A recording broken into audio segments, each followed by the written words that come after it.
Assalamualaikum and hi everyone. Welcome to our video presentation.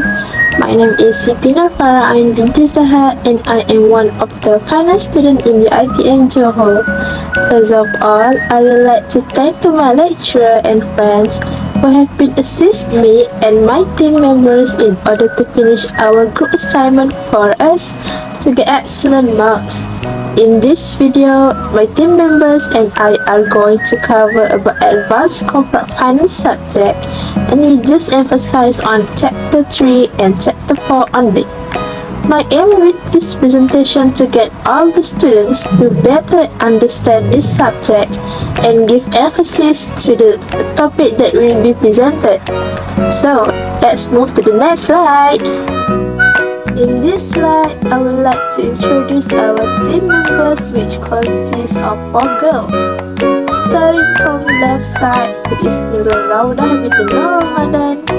Continue with RAIHAN SYUHAIDA binti SABAHRUDDin, and also with SITI HAMISA binti ABDULLAH. And lastly is me too. All of us are working cooperatively and diligently to complete this given assignment as best as possible. As someone said, teamwork is the secret that makes common people achieve uncommon results. In this report, it will be a few questions which is related to this course that has to be answered appropriately.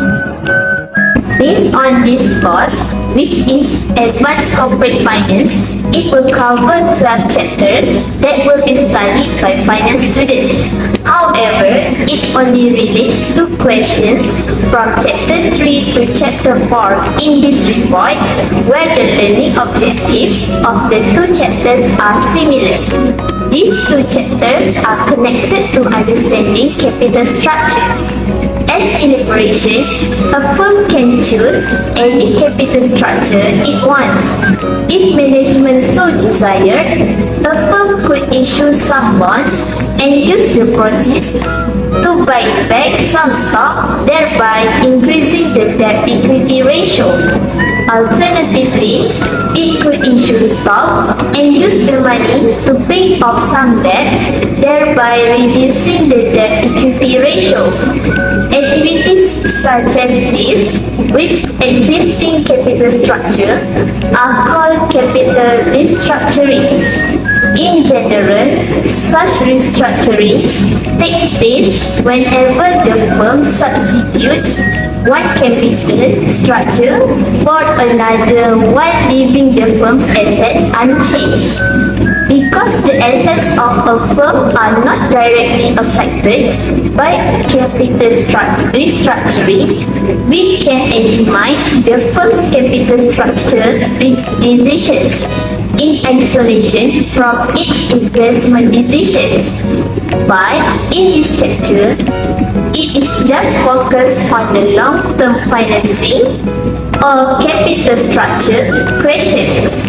What can be seen in this chapter is that capital structure decisions can have important implications for the value of the firm and its cost of capital.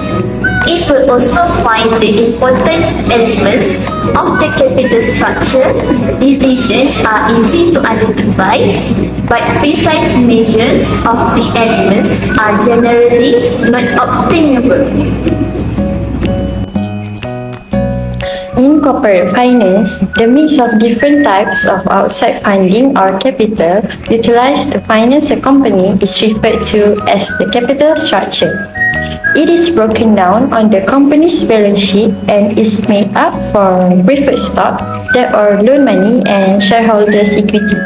Greater financial leverage, also known as gearing in the UK, is the ratio of the debt component to the other sources of capital for the company. An excessive amount of debt can raise a company's risk and limits its financial flexibility, which eventually worries investors and raises the capital cost. Establishing a capital structure for the company that minimizes the cost of capital and maximizes financial leverage is the responsibility of the management team. The balance sheet shows both equity and debt. Debt or equity are used to buy company assets, which are also shown on the balance sheet. A company's long-term debt, short-term debt, ordinary stock and preferred stock can all be a part of its capital structure. When examining a company's capital structure, the ratio of short-term to long-term debt is taken into account. Analysts typically refer to a company's debt to equity ratio when discussing capital structure, since it gives an indication of how dangerous the company's borrowing practices are. A business that relies largely on debt typically has a more aggressive capital structure, which increases investor risk. But this danger can be the main driver of the company's expansion. Financial analysts keep a careful eye on various leverage or gearing ratios to determine how much debt is there in a company's capital structure. How to determine optimal capital structure? A company's capital structure is the ratio of debt to equity that it utilizes to fund its operations, capital expenditures, acquisitions, and other business-related expenses.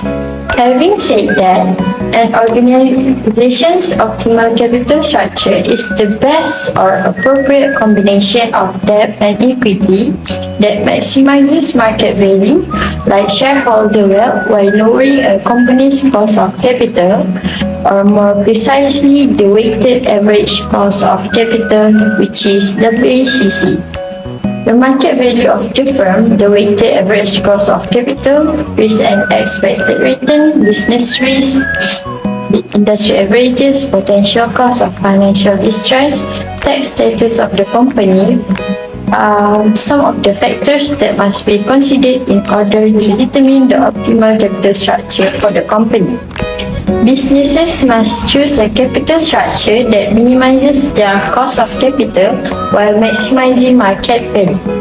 The lowest WACC is supposed to be the outcome of an ideal capital structure.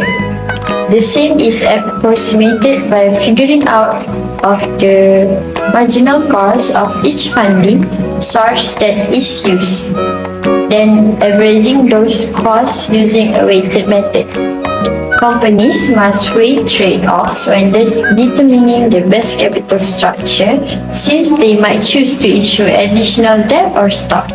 This is because although issuing debt has tax benefits and is less expensive than issuing stock, investors will demand a larger return when there is a greater default risk.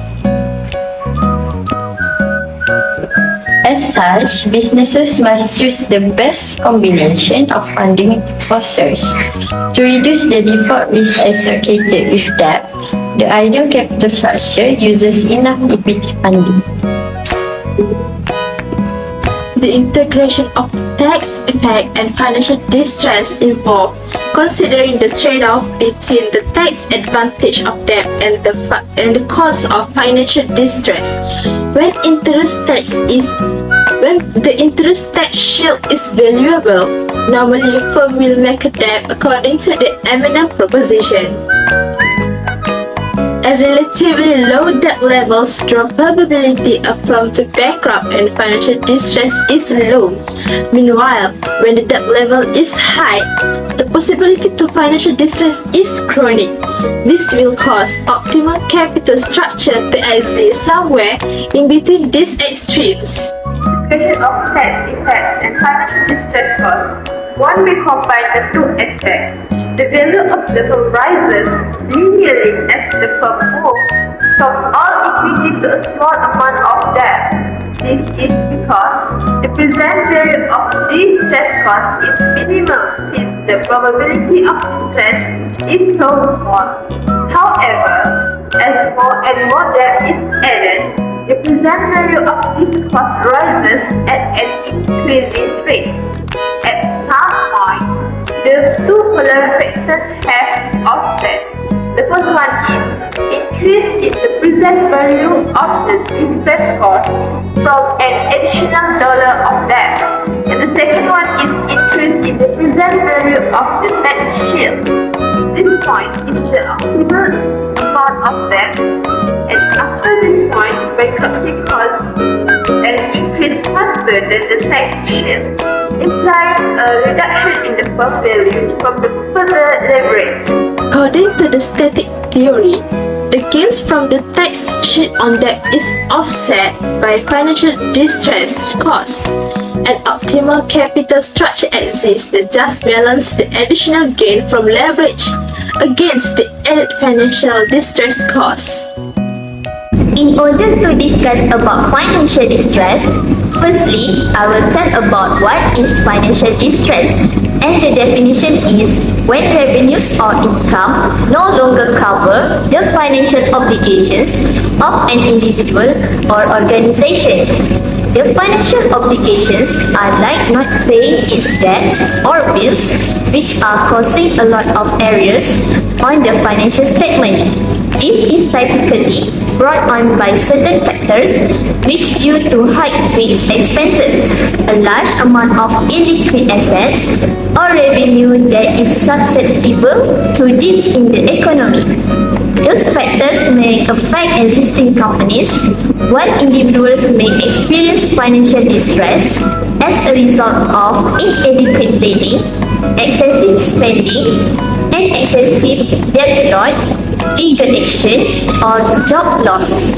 In other elaboration, the opportunity cost of initiative, unproductive personnel, and finance charges such as interest on debts are a few examples of expenses that a business must pay.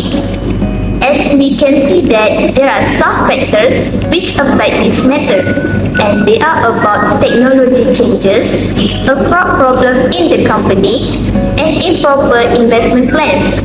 For technology changes, it is because a company cannot catch up with the rapid advancements in technology. For the fraud problem, it happens when somebody in the company being fraudster and exploited the company's asset for his advantage.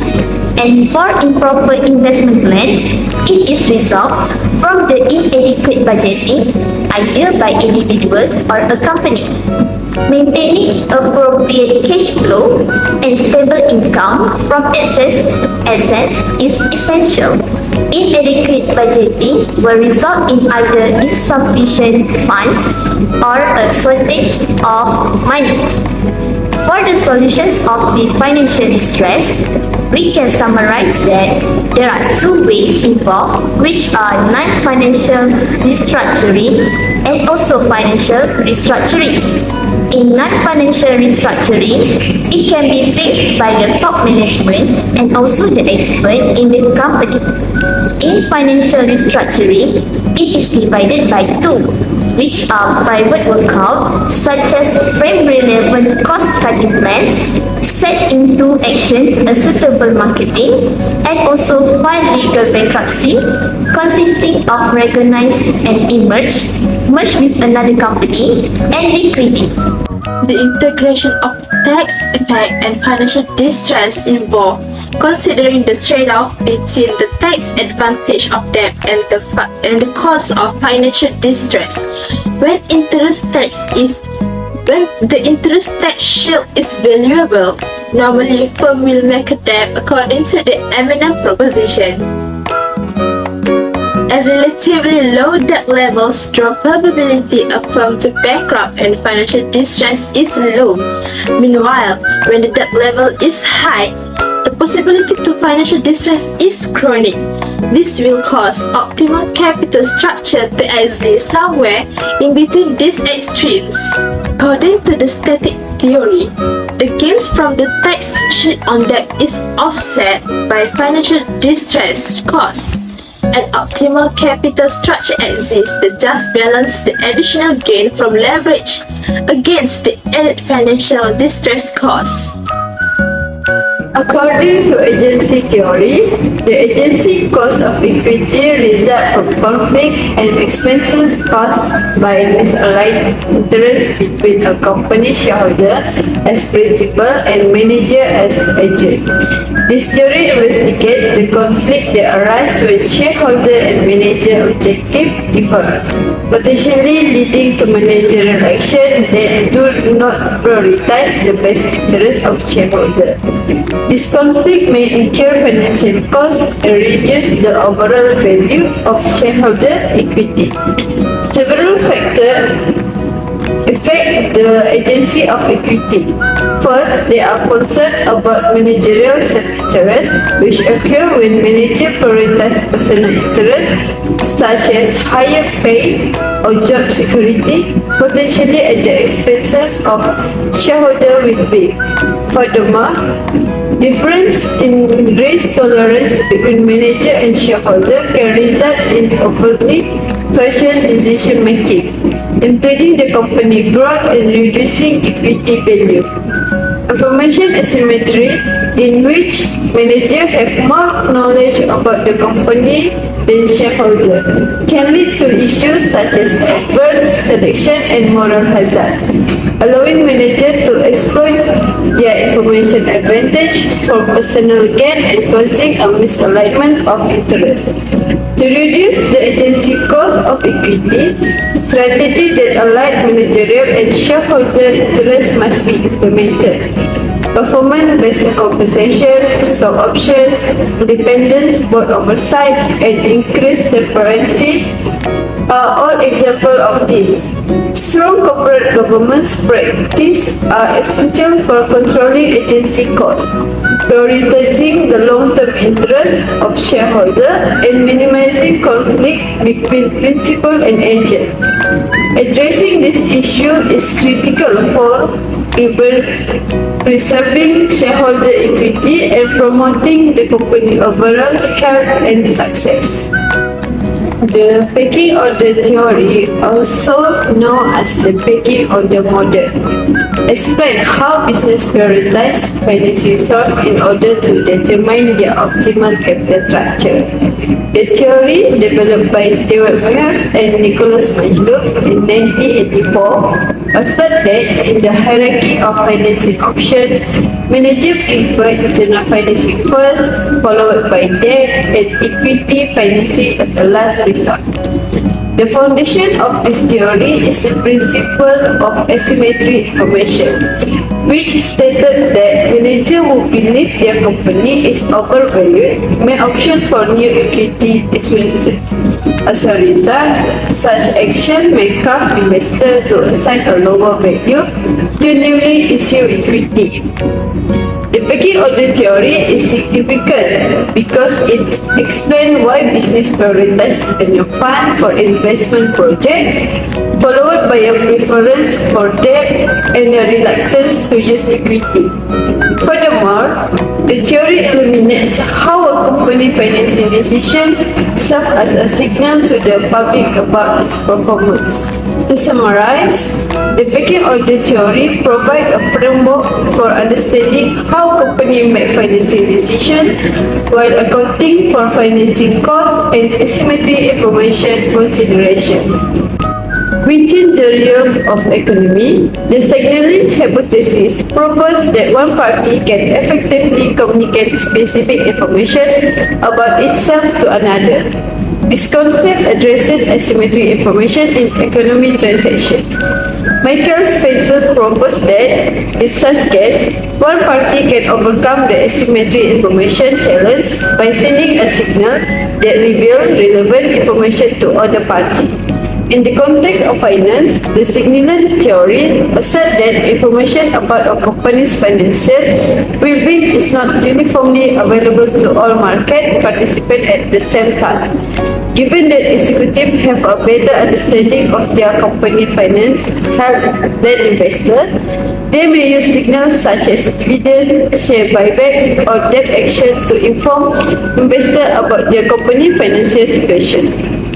The signaling hypothesis is significant because it can explain how companies use signal to communicate critical financial information to investors.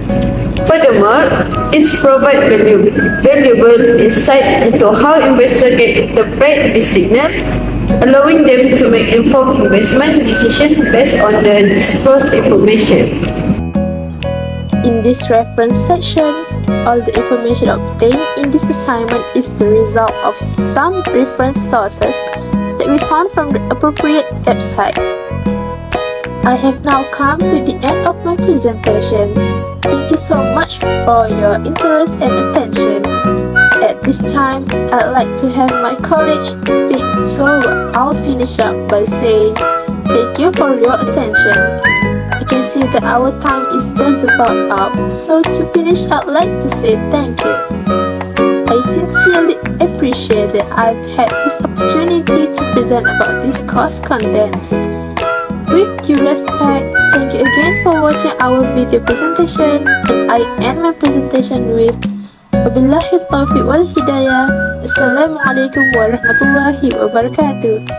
See you again.